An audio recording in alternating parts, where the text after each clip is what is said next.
You know, it's often said that there are only two certainties in this world: death and taxes. I'd add a third to the list: pressure. You know, pressure is a universal human experience. And like death and taxes, pressure kind of gets a bad rap, right? It's seen as this sort of inevitable but nasty byproduct of life. It's this burden that we kind of have to tolerate, that we have to bear. I want to talk today about why pressure isn't the problem. It's the solution. Now, this is a little bit deliberately provocative because, of course, pressure can create problems. And we're going to talk about some of the problems that pressure creates. But what I want you to take away from today is that counterintuitively, it's actually the energy under pressure that gives us the capacity to handle pressure. It's the energy under pressure that gives us the ability to rise to the challenges that create pressure. Pressure is the solution if we can channel it appropriately. So where does this stuff come from that we're going to talk about today? I have a bit of a unique vantage point on the topic of pressure because I run a little firm called Third Factor. And Third Factor is like this cross-pollination hub. We sit at the intersection of a bunch of different disciplines where there is pressure and the need to perform. But we actually got our start as an organization in the world of elite sport. We've worked with over 100 Olympic medalists stretching back 30 years, helping them prepare to deal with the pressure of international competition. We do a lot of work in academia, understanding the science of pressure and leadership. I teach at Queen's University here in Canada, as well as UNC in North Carolina. And then I spend most of my time working in organizations, large and small, public and private sector, where busy managers, leaders, and everyday employees have to manage the pressure that they're faced with. And I really see it as our job to try to figure out what can we all learn from each other. And I say this recognizing that your lives are not like the lives of Olympic athletes. Those are very specialized lives, rooted in one major goal, the date and time of which is known 4 years or even 8 years in advance. And yet, pressure is a fundamentally human experience. When we experience pressure as human beings, our heart rate increases, our respiration rate increases, our shoulders get tense, our pupils dilate. And you see, because pressure and our responses to pressure are fundamentally human, we can learn a lot when we study people who operate in high-pressure environments. In many ways, we can think about the things that we'll talk about today as kind of like the laws of physics. You know, yes, gravity looks very different on Mars than it does on Earth, but it's still gravity. It's still the same fundamental force. And the same is true of pressure and performance. What is it that we're really trying to drive? And of course, the title of the session is Driving Performance Through Coaching, so it seems pretty obvious. We're trying to drive performance. But what do we really mean when we say performance? Well, of course, at the heart of performance is results. Right? Vince just recognized a bunch of folks who have delivered exceptional results. Results are why we have jobs. It's why we get bonused. And of course, results are really important. That's at the heart of great coaching. The reality, though, is that there's a lot of different ways to drive results. Right? We can use bonuses to get results. We can use rules to get results. We can use standard operating procedures. We can use hierarchy. We can use fear. There's a ton of ways to deliver results. The challenge with all of those approaches to delivering results is that they have a very short half-life. Right? At the end of the day, results are our lagging indicator. Results tell us how did we do last week, last month, last quarter. If we use fear, if we use hierarchy, if we use bonuses to get results, where do the results come from next period? And so that's why great coaches pair the lagging indicator of results with the leading indicator of commitment. How committed and engaged our folks are, our advisor teams, the folks we're managing in the branches, how engaged and committed they are, that tells us what kind of results are we likely to get next quarter, next year. And so when we look at the aim of exceptional coaches, people who don't just deliver results once, but do it consecutive Olympic Games, consecutive seasons, They deliver results in such a way that along that ride to results, they build commitment and engagement. This is our double bottom line as a coach. 25 years ago, our founder, Dane Jensen, realized that the skills he was working on with elite athletes to help them perform at high levels under immense pressure in international competition were applicable to all of us as we work to perform at high levels in the pressure in our daily lives. That insight spawned the best-selling book, The Inside Edge, and incidentally, the formation of this company. The Building Resilience program is the direct descendant of that original insight, and we've worked over the past 25 years to deepen our understandings of all of the aspects of resilience that Peter started in his book.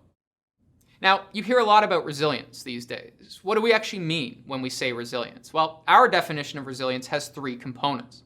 The first is about growth through pressure. Pressure can either diminish or it can enhance. Resilient people are able to make the choice to grow through pressure. Second, resilience is about responding and recovering from setbacks and at moments of unsteadiness. How do you get back on your feet when you've been knocked down? And finally, resilience is about how do you get out all that you are capable of when it matters most, when you are put under pressure. In order to cultivate those skills, we really tackle this in three chunks. The first is all about self-awareness, which is where we start all of our programs, because self-awareness and self-responsibility is required to learn. In this case, we use a tool called the Resiliency Map. And the Resiliency Map is a wonderful self-assessment that inventories both the demands being placed on your resilience as well as the assets that you have to counterbalance those demands. With self-awareness as a baseline, we then turn to the other side of the coin to look at where do you want to be? What's the picture that you have of your life 2 to 3 years out? Your resilience, your work, your personal life. This is both an exercise in goal setting, but equally importantly is also an additional source of resilience because it is much easier to be resilient when you are being pulled towards something that has meaning for you than simply being poked and prodded by the day-to-day. And then, of course, we spend the bulk of the time together focusing on a toolkit for the journey from where I am to where I want to be, as characterized by the squiggly line that you see here. These skills are ultimately most useful when we hit the troughs. How do we respond and how do we recover? Now, when it comes to these skills, there are really four, and these, again, descend directly from Peter's foundational work in The Inside Edge. The first skill set is about perspective. Perspective says how I choose to look at a situation is going to determine how I respond. Life chooses the information, but I get to choose the frame I put on that information. And we know that there are certain frames that are significantly better for resilience than other frames. The second skill set we will look at, and we actually spend a lot of time on this one, is energy management. This forms the basis of Peter's most recent book, Thriving in a 24/7 World. Energy management says that yes, time management is of course important, but time is finite. Energy, on the other hand, determines both how much I can accomplish in a given amount of time and also how drained am I going to feel when I hit the end of the week, the end of the month, or the end of the year. The third skill set we look at are the skills of imagery. And imagery is absolutely crucial to resilience. And that's because your body does not distinguish between real and imagined experiences. You know, if I have a bad sales call or a bad customer interaction or a tough conversation with a colleague, and I replay that interaction over 8, 9, 10 times in my head as I drive home from work, to my body, it's as if I have experienced that stressful situation 8, 9, or 10 times. Now that's not good for recovery from setbacks, and it's not good for health and wellness either. You have adrenaline, you have cortisol, all those stress hormones flooding your body again and again and again. The fourth skill set, and really the one that underpins all of the other ones that I just talked about, is the skill of self-awareness. That is, in the moment, my ability to step back and notice what is going on internally. What are my emotions? You know, am I scared? Am I anxious? Am I nervous? Am I angry? What's going on at the cognitive level? What am I thinking about? Is my mind racing? Are my thoughts organized? What about physically? You know, how's my heart rate? Am I breathing deeply? Are my shoulders tensed?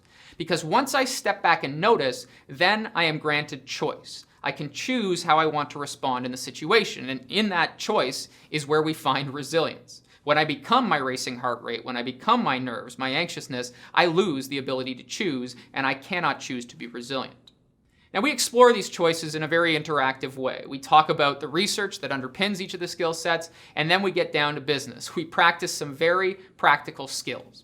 Finally, this isn't simply learning for the sake of learning. We want you to be able to use these skills. And so every program finishes with a commitment to action through a structured action planning process and the optional support of a coach to help you turn your plans into reality. This is all part of our made-to-stick approach to learning and development.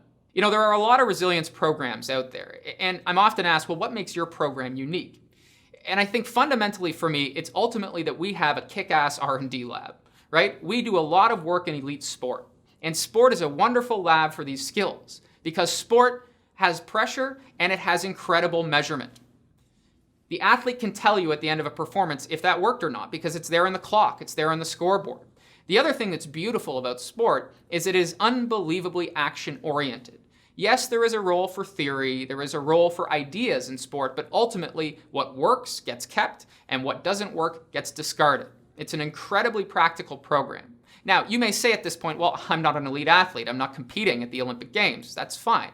I'm not either. The reality is, however, we are united with elite athletes by pressure. All of us are facing pressure in our day-to-day lives, and I would argue that that pressure has increased significantly over the past several years. So if you're interested in converting pressure to growth, recovering and responding from setbacks, and maximizing your performance under pressure, this is a program that I think you will find very enjoyable.